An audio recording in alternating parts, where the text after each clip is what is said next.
नमस्कार साथियों, मैं राजकुमार पालीवाल आपका एक बार फिर से स्वागत करता हूं आपके अपने YouTube चैनल पालीवाल सर पर। साथियों, अभी जो है वो सेकंड ग्रेड की परीक्षा जो हुई थी वो हो चुकी है। उसमें से कुछ पेपर जो है वो दोबारा होने हैं, तो वो उनमें अभी टाइम है। वो कब होंगे या आरपीएससी क्या निर्णय लेती है उस पर अभी कोई क्लियर है नहीं। तो हाल ही में जो अब है वो थर्ड ग्रेड का एग्जाम होना है, और आपको जैसा कि पता है कि इस बार जो थर्ड ग्रेड का एग्जाम होगा, जो तृतीय श्रेणी भर्ती की जो परीक्षा होगी, उस परीक्षा में इस बार जीके का पोर्शन भी रहेगा। तो जो जीके का पोर्शन रहेगा वो अति महत्वपूर्ण होगा, क्योंकि इससे पहले जो है वो थर्ड ग्रेड में जो परीक्षा होती थी वो रीट के आधार पर होती थी। रीट में जितने नंबर बनते थे उसी आधार पर जो मेरिट है उस पर जो है वो मेरिट से नंबर निकाल कर जो है वो मेरिट बना दी जाती थी। जितने नंबर बनते थे उस आधार पर मेरिट बनाकर निकाल दी जाती थी। लेकिन इस बार परीक्षा होनी है, तो जो बच्चे रीट के पेपर में पास हो चुके हैं, यानी जिन्होंने रीट का पेपर क्लियर कर लिया है, उन बच्चों को अब जो है वो पेपर देना है, और इस पेपर से मेरिट बनेगी, और उस मेरिट में जो है उस रीट के नंबरों का कोई योगदान नहीं है। तो अब जिसके चाहे 82 नंबर बने हो, चाहे 110 बने हो, 115 बने हो, सभी एक बार के लिए बराबर आ चुके हैं। तो जो बच्चे रीट में जिनके कम नंबर बने हैं उनके लिए भी बहुत शानदार मौका है, और इस मौके को जो है वो किस प्रकार अपन रणनीति बनाकर जो है वो भुना सकते हैं और नौकरी को प्राप्त कर सकते हैं। पहली बात, इस बार का जो पेपर होगा, जो थर्ड ग्रेड का जो पेपर होना है, यानी रीट के बाद जो पेपर होना है, वो पेपर राजस्थान कर्मचारी चयन बोर्ड करवाएगा। आरपीएससी नहीं करवा रही है, राजस्थान कर्मचारी चयन बोर्ड करवाएगा।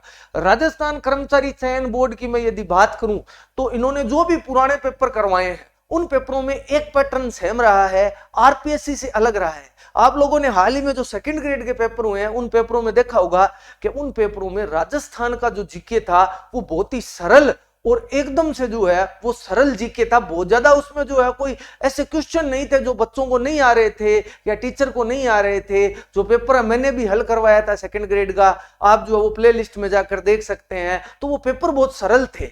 राजस्थान का जो क्वेश्चन थे वो बहुत सरल थे। लेकिन राजस्थान कर्मचारी चयन बोर्ड के अगर अपन पीछे के पेपर देखेंगे तो आप पाएंगे कि उनमें जो है वो ये प्रश्न, जो राजस्थान से रिलेटेड प्रश्न है, वो बहुत क्लिष्ट प्रश्न पूछे जाते हैं, बहुत टफ प्रश्न पूछे जाते हैं। इसलिए हमें राजस्थान से रिलेटेड जो प्रश्न है उनकी बहुत भयंकर तैयारी करनी होगी। इसीलिए मैं आया हूं।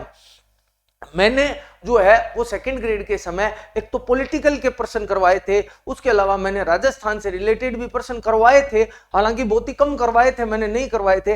लेकिन इस बार मैं एक पैटर्न लेकर आया हूं कि अपन जो है वो लगातार जो है वो जीके के क्वेश्चनों की क्लास लगाएंगे, क्योंकि थ्योरी पढ़ने के लिए आप सबके पास बहुत सारी मैटर बहुत उपलब्ध है। इसलिए मैं जो है वो अपने यूट्यूब चैनल पर केवल क्वेश्चंस लेकर आऊंगा, और क्वेश्चंस भी ज्यादा नहीं होंगे।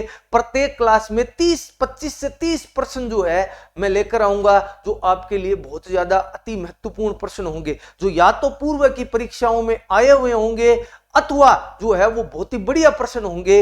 वे ही प्रश्न मैं उसमें शामिल करूंगा। लगभग रोजाना अपन एक क्लास जो है वो 30 प्रश्नों की या 25 से 30 प्रश्नों की क्लास रोजाना अपने चैनल पर अपलोड करेंगे। आप उसको देखकर जो है वो लाभ उठा सकते हैं। इसके अलावा अपने सिलेबस में क्या क्या रहेगा, देखिए आपके सामने सिलेबस मैंने जो है वो डाउनलोड कर रखा है। तो मैं सिलेबस में आपको बता दूं कि परीक्षा में विषय क्या क्या रहने वाला है। देखो, राजस्थान का भूगोल, ये देखिए आप यहीं देख लीजिए, राजस्थान का भूगोल, ऐतिहासिक और सांस्कृतिक ज्ञान, राजस्थानी भाषा, इसमें सब दे रखा है। देखो, राजस्थान का पूरा भूगोल है, आप देख लीजिए। राजस्थान का भौगोलिक स्वरूप है, मानसून तंत्र, जलवायु है, अपुआ तंत्र है, राजस्थान की वन संपदा है, यानी जिले, कहने का मतलब छोड़ा कुछ नहीं है इन्होंने।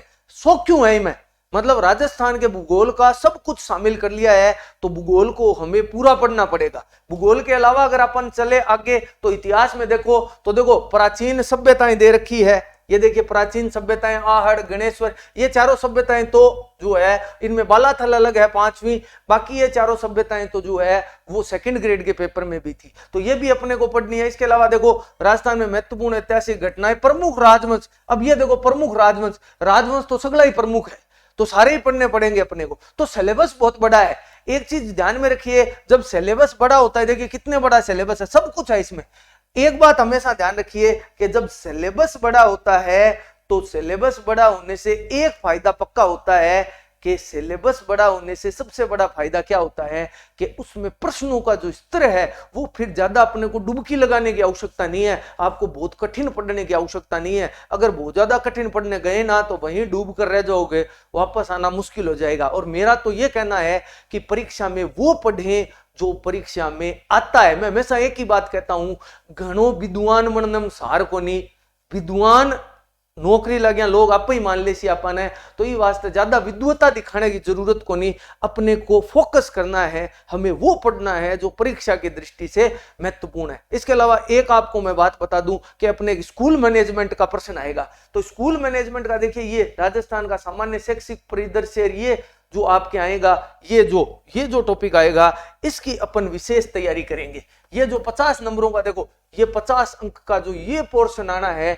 इसकी अपने को विशेष तैयारी करवाएंगे, क्योंकि इसमें जो है वो शैक्षिक परिदृश्य में जो एसएमसी एसडीएमसी सरकार की योजनाएं वगैरह आती है, मैं आपको बता दूं कि मैं इनसे बहुत नजदीकी तौर से जुड़ा हुआ हूं, क्योंकि जयपुर से जो एसएमएन जो है वो क्या बोलते हैं उसको, राज्य स्तरीय जो प्रशिक्षण होते हैं एसएमसी एसडीएमसी के, जयपुर में मैं बहुत बार जाके ले चुका हूं। तो ये एसडीएमसी एसएमसी राज्य सरकार की जितनी भी जो ये योजनाएं चलती है बच्चों के लिए, विद्यालय में जो योजनाएं चलती है, शाला दर्पण है या समसा है, रमसा है, एसएससी, इनसे मैं लगभग 9 सालों से कंटिन्यू जुड़ा हुआ हूं और जयपुर में मैंने बहुत सारे इनके प्रशिक्षण लिए, तो मुझे पता है कि इनसे रिलेटेड कौन से प्रश्न आपके परीक्षा में आ सकते हैं। और सबसे महत्वपूर्ण बात यह है कि इसे पहली बार ही शामिल किया गया है, इसलिए आपको बहुत ज्यादा फायदा होगा।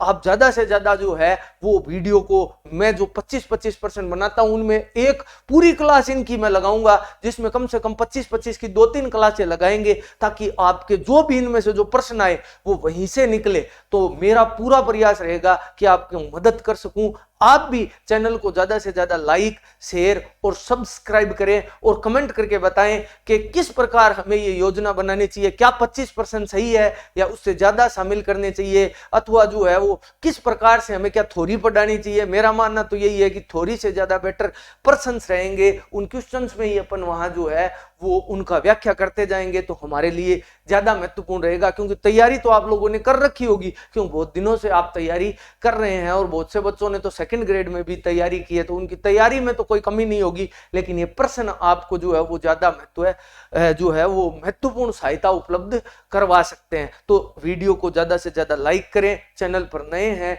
तो चैनल को जो है वो सब्सक्राइब भी करें और कमेंट करके निश्चित तौर से आप ये बताएं कि हमें रणनीति के तौर पर कितने प्रश्न बनाने चाहिए, 25 या 25 से कम प्रश्न बनाने चाहिए या 25 से ज्यादा बनाने चाहिए। इसके अलावा यदि आप जो है वो पीडीएफ, कोई भी पीडीएफ मैं प्रश्नों की बनाता हूं, वो पीडीएफ आपको चाहिए तो डिस्क्रिप्शन में टेलीग्राम चैनल का लिंक दिया गया है, उसे भी ज्वाइन कर लीजिए। और आज के वीडियो में इतना ही।